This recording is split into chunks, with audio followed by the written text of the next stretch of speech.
অপার এক সম্ভাবনাময় দেশ বাংলাদেশ। এত সম্ভাবনা থাকা সত্ত্বেও আমরা কি ভালো আছি? এই প্রশ্ন নিজেদেরকে করতে হবে। আমরা বাংলাদেশিরা আসলে কত সহজ ও সুন্দরভাবে বাঁচা যায়, সেটা আমরা আসলে জানি না। আপনি আমাদের কৃষক বা জেলেদের কথাই ভাবেন।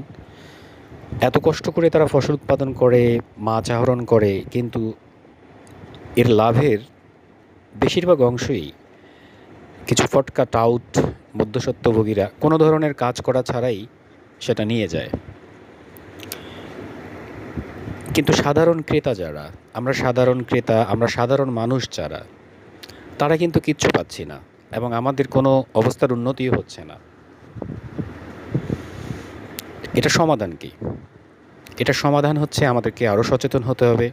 মানুষ হিসেবে আমাদের মর্যাদাটাকে সম্পূর্ণরূপে উপলব্ধি করতে হবে এবং আমাদের কাজ করে যেতে হবে। কাজ, কাজ এবং কাজ। যে যার পেশায় নিয়োজিত আছেন, সে তার পেশায় থেকে কাজ করে যেতে হবে। কাজ না করলে কিন্তু মুক্তি নেই। Thanks for watching my video.